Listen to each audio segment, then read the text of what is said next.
Il était une fois un homme nommé Jiddu Krishnamurti, dont l'âme était imprégnée de sagesse profonde. Né en Inde, il avait parcouru un chemin spirituel extraordinaire. Sa quête intérieure l'avait conduit à explorer les méandres de la conscience humaine, et il avait découvert une vérité universelle. Avec une présence calme et des yeux qui semblaient percer les mystères de l'univers, il partageait son message spirituel, invitant les âmes à se libérer des chaînes de la pensée conditionnée pour découvrir la vérité qui réside en chacun de nous. Sa voix douce et son enseignement inspirant ont illuminé les cœurs de nombreux chercheurs et chercheuses spirituels à travers le monde. Dans le voyage spirituel de Jiddu Krishnamurti, l'une des étapes cruciales était sa réflexion profonde sur la fonction de l'éducation. Au cours de sa vie, il a engagé de nombreuses conversations captivantes et provocantes sur ce sujet, remettant en question les normes établies et explorant la manière dont l'éducation peut ouvrir les portes de la compréhension profonde et de la transformation de soi. Ces idées révolutionnaires sur l'éducation ont non seulement éclairé de nombreux esprits, mais elles continuent également d'influencer notre vision de l'apprentissage et du développement humain. Découvrons ensemble l'une de ces profondes réflexions sur le rôle et la fonction de l'éducation. Je me demande si nous nous sommes jamais posé la question du sens de l'éducation. Pourquoi va-t-on à l'école ? Pourquoi étudie-t-on diverses matières ? Pourquoi passe-t-on des examens ? Pourquoi cette compétition pour l'obtention de meilleures notes ?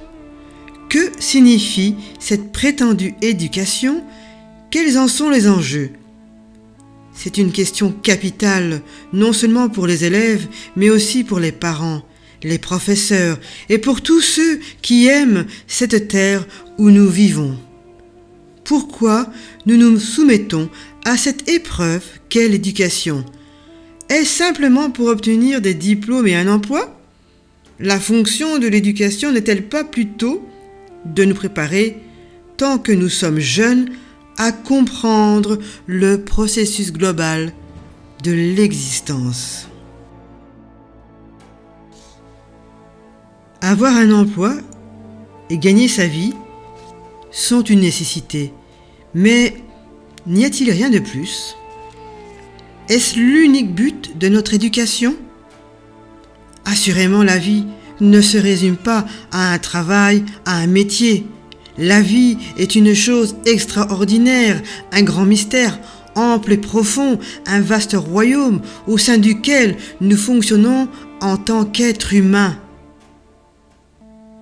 Si nous ne faisons que nous préparer à assurer notre subsistance, nous passerons totalement à côté de ce qu'est le sens de la vie. Or, comprendre la vie est beaucoup plus que de passer des examens et d'exceller en mathématiques, en physique ou que sais-je encore. Donc, que nous soyons enseignants ou étudiants, l'essentiel n'est-il pas de nous demander pourquoi nous éduquons ou sommes éduqués ? Et quel est le sens de la vie ? N'est-elle pas extraordinaire ? Les oiseaux, les fleurs, les arbres resplendissants, le firmament, les étoiles, les rivières et les poissons qui peuplent leur eau, c'est tout cela la vie. La vie, ce sont les pauvres et les riches, c'est la lutte incessante entre groupes, entre races, entre nations. La vie, c'est la méditation, c'est ce qu'on appelle la religion, mais c'est aussi l'esprit et ses subtils secrets. Les jalousies, les ambitions, les passions, les peurs, les accomplissements et les angoisses. La vie, c'est tout cela et bien plus encore. Mais en général, nous nous préparons à n'en appréhender qu'un petit recoin. On décroche certains diplômes, on trouve un emploi, on se marie, on a des enfants et l'on devient peu à peu, ou prou, une espèce de machine. On reste craintif et anxieux, on a peur de la vie. L'unique fonction de l'éducation est-elle donc de nous préparer à répondre à une vocation ? À obtenir la meilleure situation possible ou bien de nous aider à comprendre la vie ? Qu'adviendra-t-il de nous, tous, une fois atteint l'âge d'homme ou de femme ? Vous êtes-vous jamais demandé ce que vous alliez faire quand vous serez adulte ? Selon toute probabilité, vous allez vous marier et avant même de comprendre ce qui vous arrive, vous serez devenu parent, vous serez alors ligoté à un bureau ou à votre cuisine, où vous allez peut-être peu à peu dépérir. Votre vie va-t-elle se résumer à cela ? Vous êtes-vous déjà posé la question ? Cette question n'est-elle pas légitime ? Si vous êtes issu d'une famille riche, une belle situation vous attend. Votre père peut vous assurer un emploi rémunérateur, ou vous pouvez faire un beau mariage, mais là encore, vous allez vous abîmer, vous détériorer, vous saisissez ? De toute évidence, l'éducation n'a de sens que si elle vous aide à comprendre ces vastes horizons de la vie, avec toutes ses subtilités, son extraordinaire beauté, ses joies et ses peines. Vous aurez beau décrocher des diplômes, des distinctions mentionnées sur votre carte de visite, une très belle situation, et après ? À quoi bon tout cela, si en chemin votre esprit devient terne, las, stupide ? N'est-il pas de votre devoir, tant que vous êtes encore jeune, de découvrir ce qu'il en est de la vie ? Le rôle véritable de l'éducation n'est-il pas de cultiver en nous l'intelligence qui tentera de trouver la réponse à tous ces problèmes ? Mais savez-vous ce qu'est l'intelligence ? C'est assurément la capacité de penser librement, sans crainte, sans a priori, de sorte que vous commenciez à découvrir par votre propre moyen ce qui est réel, ce qui est vrai. Mais si vous avez peur, jamais vous ne serez intelligent. Toute forme d'ambition, quelle qu'elle soit, spirituelle ou matérielle, engendre l'angoisse, la peur. L'ambition ne favorise donc pas l'émergence d'un esprit clair, simple, direct et donc intelligent. Il est essentiel que vous viviez vos jeunes années dans un environnement duquel la peur soit absente. En prenant de l'âge, nous devenons généralement craintifs. Nous avons peur de la vie, du chômage, des traditions, peur des voisins, des réflexions de notre conjoint, peur de la mort. La peur, sous une forme ou sous une autre, habite la plupart d'entre nous. Or, là où règne la peur, point d'intelligence. N'est-il donc pas possible pour nous tous, alors que nous sommes jeunes, de vivre dans un environnement exempt de peur, dans une atmosphère de liberté, celle-ci consistant non pas à agir à sa guise, mais à comprendre l'ensemble du processus de la vie. La vie est authentiquement belle, sans rapport avec ce que nous en avons fait, une chose affreuse. Et vous ne pouvez en apprécier la richesse, la profondeur, l'extraordinaire beauté que si vous vous révoltez contre tout, contre la religion organisée, contre la tradition, contre cette société pourrie d'aujourd'hui, afin de découvrir par vous-même, en tant qu'être humain, ce qui est vrai. Ne pas imiter, mais découvrir, c'est cela l'éducation. N'est-il pas vrai ? Il est très facile de vous conformer aux injonctions de votre société, de vos parents ou de vos professeurs. C'est un mode d'existence sans risque ni problème. mais qui n'est pas la vie, car il porte en germe la peur, la décrépitude et la mort.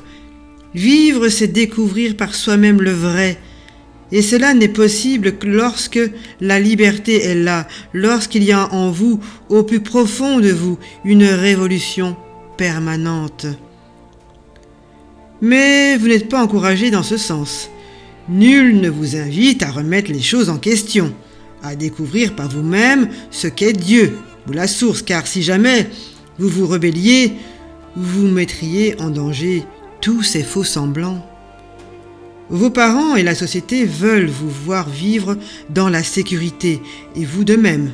Vivre sans risque signifie en général vivre en imitant, et donc en ayant peur. Or, de toute évidence, le rôle de l'éducation est d'aider chacun d'entre nous à vivre librement et sans peur.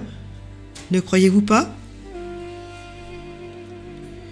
Mais créer une atmosphère d'où la peur soit absente suppose une profonde réflexion tant de votre part que de celle du maître, de l'éducateur.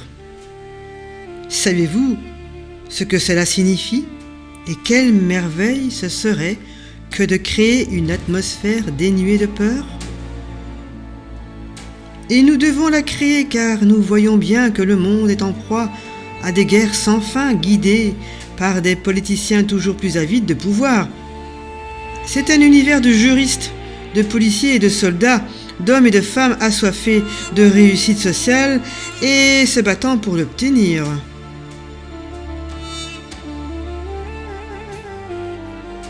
Et puis il y a aussi les prétendus saints, les gourous religieux et leur cortège d'adeptes. Eux aussi veulent le pouvoir, le prestige en ce monde ou dans l'autre. Ce monde est un monde fou, en proie à la confusion totale, un monde où le communiste combat le capitaliste, où le socialiste résiste à l'un comme à l'autre, et où chacun a un adversaire et lutte pour parvenir en lieu sûr et atteindre une situation de pouvoir et de confort. Le monde est écartelé entre croyances contradictoires, distinctions de caste ou de classe, nationalité qui divise, stupidité et cruauté de tout ordre, et c'est dans ce monde-là que l'on vous apprend à vous intégrer. On vous encourage à entrer dans le cadre de cette société désastreuse, c'est ce que souhaitent vos parents, et vous aussi, vous voulez vous y insérer. Le rôle de l'éducation est-il donc simplement de vous aider à vous plier au schéma de cet ordre social pourri, ou au contraire de vous donner accès à la liberté totale de grandir en âge et en sagesse et de créer une autre société, un monde neuf. Cette liberté, nous la voulons, pas dans les temps à venir, mais là, maintenant, sinon nous risquons tous l'anéantissement. Nous devons, dans l'immédiat, créer une atmosphère de liberté afin que vous puissiez vivre et découvrir par vous-même ce qui est vrai, devenir intelligent et capable d'affronter le monde et de le comprendre au lieu de vous y soumettre, de sorte que, psychologiquement parlant, il y ait en vous, au plus profond de vous, un esprit de révolte permanent. Car seuls ceux qui sont constamment en révolte découvrent la vérité, contrairement aux conformistes qui obéissent à une tradition. Ce n'est qu'en étant perpétuellement en recherche, ce n'est qu'en observant sans cesse, en apprenant sans cesse, que vous trouverez la vérité. Dieu, la source ou l'amour, et vous ne pouvez ni chercher, ni observer, ni apprendre, ni être profondément conscient ou consciente des choses si vous avez peur. La fonction de l'éducation est donc assurément d'éradiquer en soi et en dehors de soi cette peur qui détruit la pensée humaine, les rapports humains et l'amour. La vie est un mystère qu'il faut vivre et non un problème à résoudre.